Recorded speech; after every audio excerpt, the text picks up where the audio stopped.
all through the whole song, her best moments. So let me just close by saying a couple of things. One, and I'm pitching this to my colleagues tomorrow who are going to talk about what this means and what you can think about in terms of school settings. But my argument is that the early childhood care and education setting could be a trauma-informed service delivery system for little kids. That it's a place where children can get screened and assessed for trauma, where their parents can get screened and assessed for trauma. As you all know, right, about 1/3 of our maltreaters have been maltreated themselves. About half of our substance abusers have had some kinds of trauma in their past. So it's important to assess the adults as well as the kids. We can do some specific child trauma interventions, like there's a great intervention that started as Head Start Trauma Start that's now called Trauma Start from Crittenden and St. Louis, where they're going into Head Start and other early care and education settings, really addressing trauma in kids. You can add the parenting intervention because, as you know, Head Start, things like that are supposed to be 2-generational. So there is money in the budgets for family engagement staff. And we actually added, what we're doing is adding ABC to early Head Start. I didn't tell you all that, but that's what we're doing. Taking early Head Start families, identifying the ones who are at high risk for trauma and providing this intervention. It's a place where you can do staff support as well, because of course we all know we live it, vicarious trauma, having to deal with these families all the time. And we can really connect with the larger service delivery system. One of the things, again, most of my work, as you can tell, is in Head Start, early Head Start. There's also a line item for a mental health consultant, and I want to use that person as much as I can to address the needs of these children. So in conclusion, so we know it's pervasive, it's pernicious, it leads to a host of negative child outcomes. I really believe, and it's not just my belief, we've done it in our work, that you can support children who've been exposed to trauma in the context of the early care and education experience. But you got to do it at all levels. You got to think about the kid, you got to think about the families, you got to think about the staff. They need to be developmentally informed interventions. Really, what we know about little kids is that you got to use something that's been designed for them. It needs to be evidence-based because, you know, I don't know about you all, but I've done a lot of loosey-goosey practice in my career. And it needs to be, you know, across systems, so we can think about really connecting schools and early care and education settings with mental health and all the other kind of social service systems designed for these children. So with that, I'm done, Carlo. So I'm going to help move this along. We got to change computers, sorry, because my videos were on mine. So while they're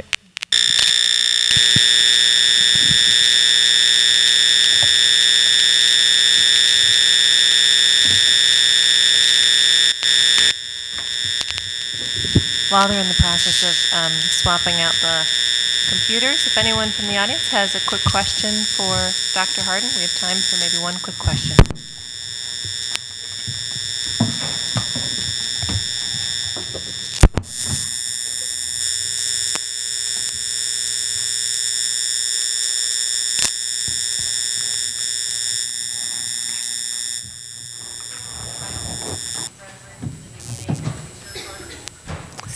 It's Jaffe and Christian. Jaffe and Christian, I think it's 2014 SRCD Social Policy Reports.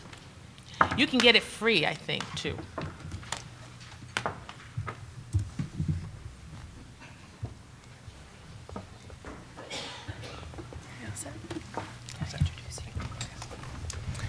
Okay, so I'll go ahead and introduce our next speaker.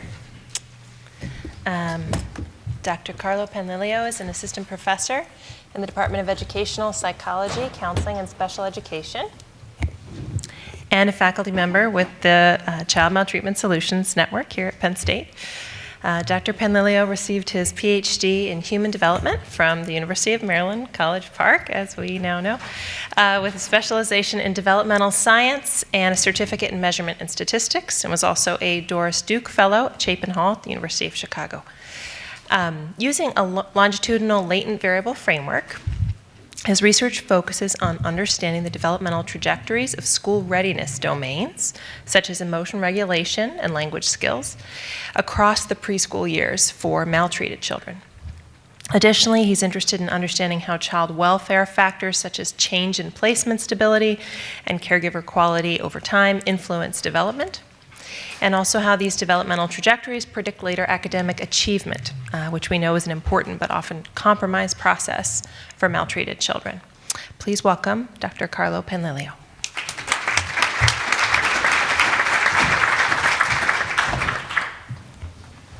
Thanks so much. I don't know, as you guys were hearing my introduction, how much of you heard Dr. Jones Harden's sort of voice through that, right? And now you know. She's my dear mentor, and I'm glad that she could be up here to start off the developmental impact of trauma.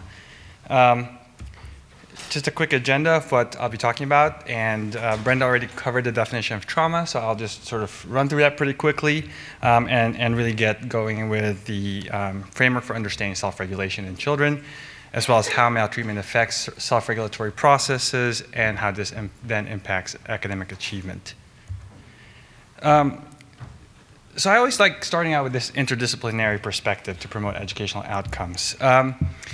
I actually originally started out as a mental health clinician, family therapist in practice, and found myself working with children who were immediately removed from their homes and connected to our community agency at that time. And so working as a family therapist, really working through this sort of perspective of family systems in that we don't see each individual child. What I found is that working with one child alone individually in psychotherapy, sending them back to their homes, oftentimes results in a return on their presenting problems. And so what I learned is working with the whole system actually moves everyone towards a common goal. And so I'd like to say that that's sort of a framework that I've adopted not just in clinical practice, but as well as moving forward into research. And so having worked with CPS, I wanted to bring in the child welfare perspective. As you already heard, my PhD is in developmental science, and I'd like to bring that in as well. And having worked together with teachers and understanding the challenges, educational challenges faced by the students as well as the teachers, I really wanted to bring forth the educational science along to understand how we can together as a system, a group of systems, actually move these educational outcomes towards a more positive trajectory for these kids.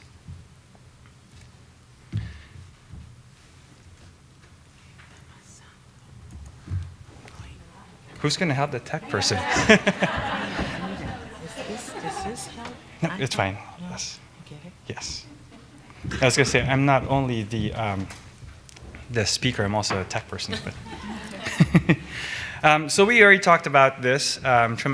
So this definition is taken from the National Child Traumatic Stress Network. I'll run through it quickly. Brenda already talked about the acute traumatic stress events. And oftentimes this is what we think about when we talk about trauma, especially in the school system. We hear the news media about these school shootings, and oftentimes acute trauma is easier to understand because there is one defining single event, and we understand some of the post-traumatic stress symptoms that will be experienced by students. However, when you delve into chronic traumatic situations such as complex trauma, sometimes these are a little bit harder to understand because these happen in the homes. And these happen chronically over time with the children's caregivers. And so it becomes a little bit harder to understand what are the effects of these chronic traumatic events for kids.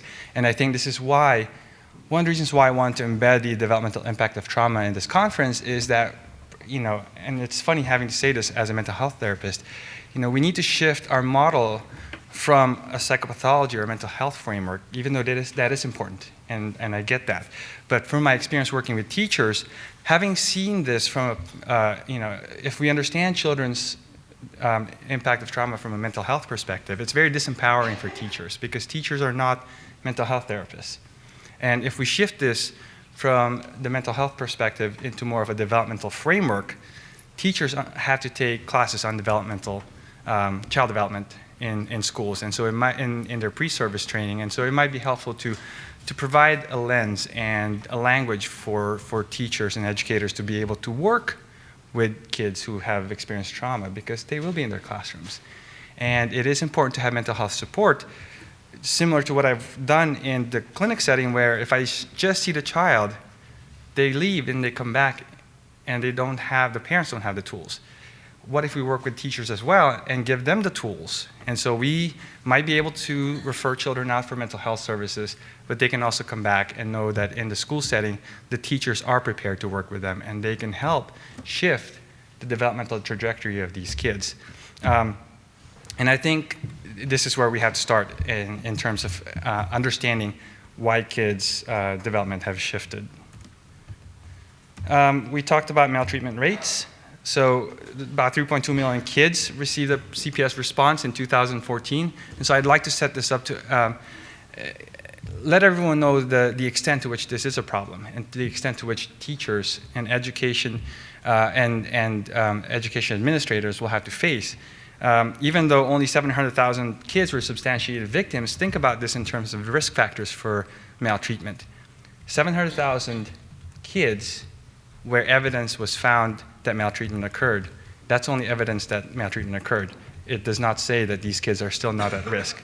So that is still a lot of children at developmental risk or risk of maltreatment, at risk for developmental delays or problems due to some of these factors. And so we had to take that into account, that not only in the education system are we looking for detection, and that's why I think it's important that we started with the prevention piece so that we can prevent these things from happening. And above and beyond that, it's not just the detection that's important for teachers and other education personnel, but also to understand there are things that we can do from a risk factor perspective. And another reason why it's important for teachers to be a part of this is if you look at these maltreatment report sources, education personnel make up the second largest reporting group. And that's only second to law enforcement. So you as a reporting source is indicative of the potential role that education can play in terms of preventing and intervening and shifting developmental trajectories. I promise I'm going to get self-regulation, but I want to make sure that we understand how important your job is, and this sort of helps set the stage for that.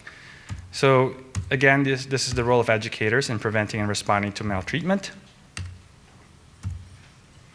And I think the important piece here is how do we use all of what we've gained from the developmental framework, for example, to not just recognize, but also provide support after incidents of reporting. That's for the teachers as well as the kids, the prevention piece that we've already talked about, and more importantly, the trauma-informed teaching strategies, because these kids will still be in your classrooms. So we need to understand how, as educators, can we help shift those trajectories for the kids.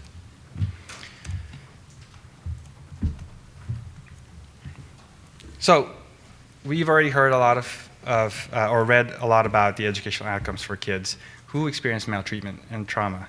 When compared to elementary and high school, in elementary and high school compared to those who have not been maltreated, kids oftentimes have increased absenteeism rates, attain lower grades, are more likely to have special education placement, and have lower scores on standardized reading and math assessments. So already we can see achievement for these kids compared to non-maltreated children already compromised. I know I like using the Bronfenbrenner framework. You guys are probably sick and tired of seeing the concentric circles. But I think it helps frame the problem because, as we all know, the proximal process is the engine of development for these kids. And we've talked about development from a parenting perspective. Brenda has talked about placement stability as an important piece for these kids' development. When you think about proximal processes and why I included a chrono system here, is that we have to understand stability for these kids is important, but not just in the homes, as well as educators and in the school setting, that these kids have to have consistent caregiving in the home and consistent teacher relationships in the school system. And when you think about these kids' development, it's not just their homes.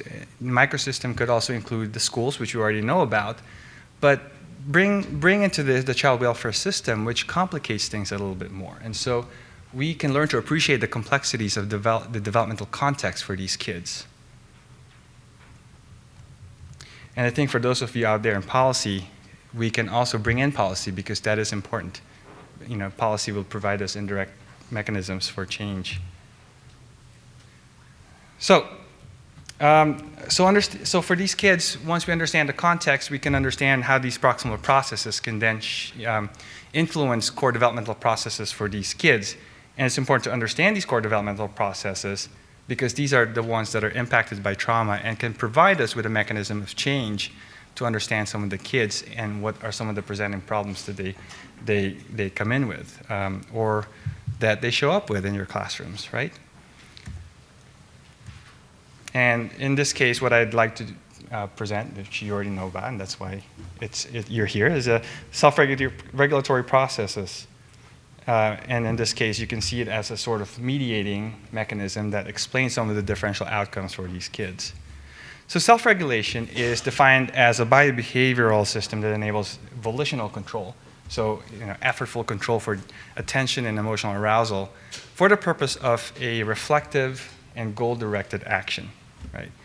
If you think about that in terms of the school setting, understanding what the goal is for the child, if their goal, for example, is to sit down and get a good grade in their class, then they have to be able to manage some of those impulses and pay attention to the curriculum and encode some of the material to be able to then recall it later during tests, right?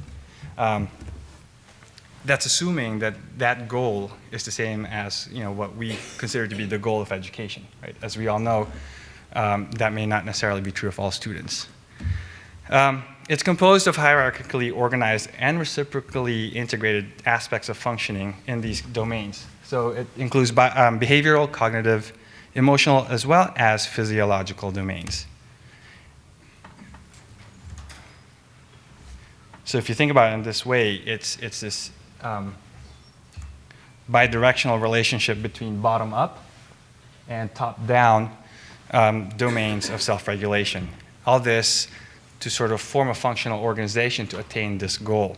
So the top-down oftentimes is referred to as the executive functions, which include working memory, inhibitory control, and this flexible shifting of attention. The bottom-up is oftentimes made up of stress physiology, emotional arousal, as well as attentional focusing.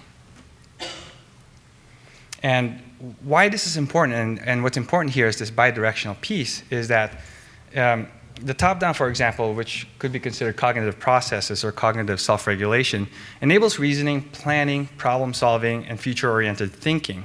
This can also assist in the regulation of emotion and modulation of behavior. So sometimes you hear us use your mind to think through some of the options. If you're feeling upset at someone, you need to be able to think through some of the consequences of acting out. If you want to punch someone, Brenda talked about these attributional biases. If you're automatically responding to that without stopping and thinking about the consequences, then you can see where that might head towards in terms of the referral system in schools.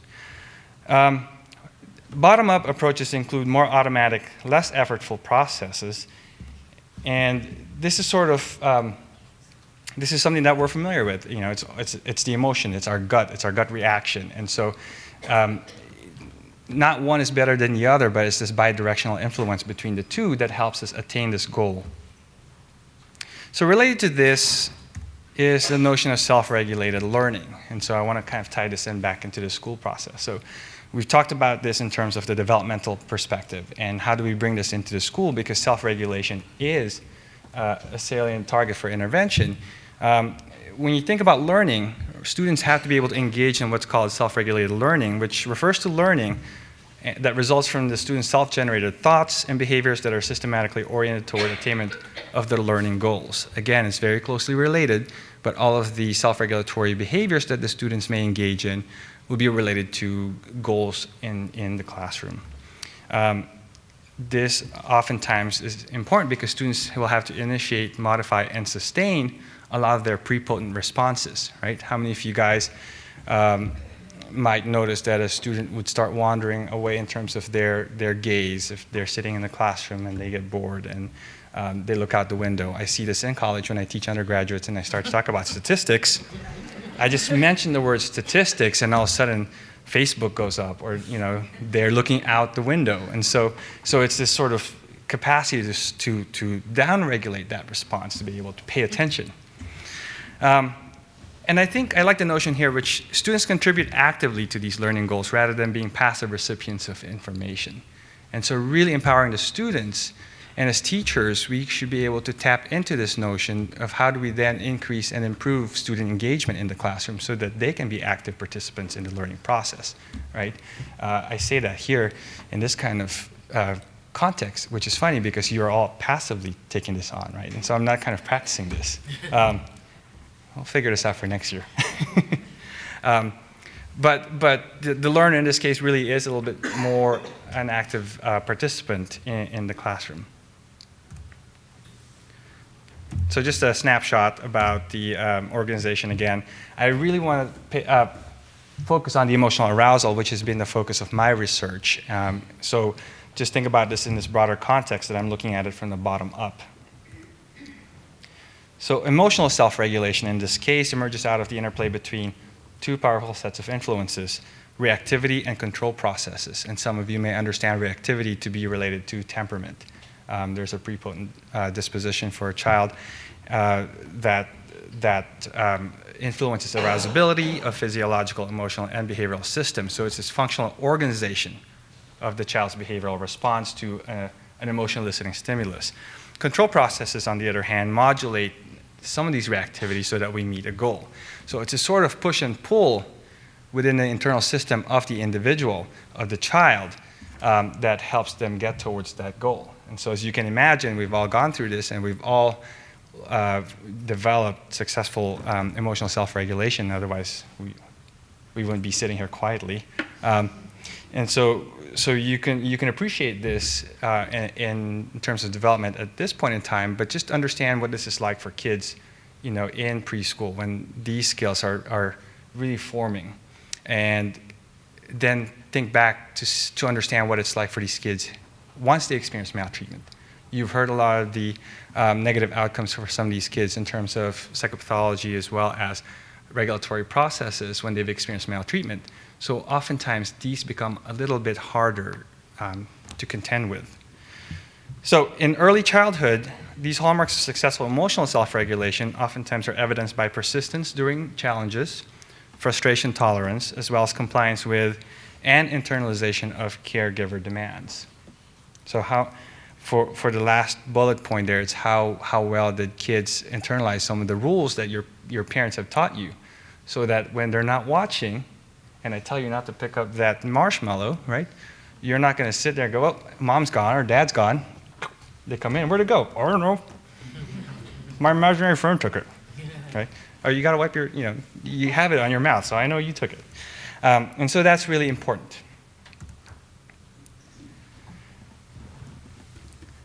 And Brenda also talked a lot about this in terms of the role of family and the importance of caregivers. And so what I'd like to do here is sort of zoom in a little bit on a particular core developmental process, which is persistence.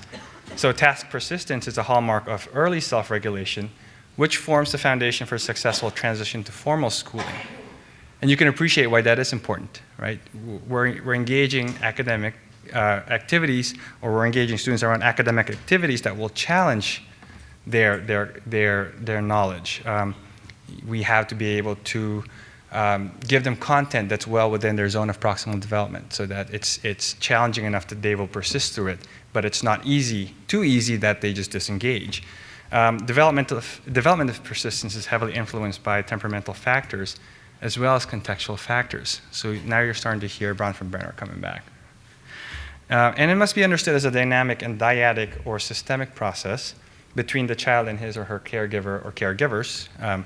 Oftentimes research always focuses on the moms, and I think as a father of two, I think we're important too. So for all the dads, let's bring in the dads in the research. So this first study looks at patterns of persistence. If you paid attention to the definition in the previous slide, it has to be represented as a dynamic process. Persistence is not just something that is represented by one single number. It's a process that unfolds over time, and so you have to be able to look at how this changes over time. And so one of the things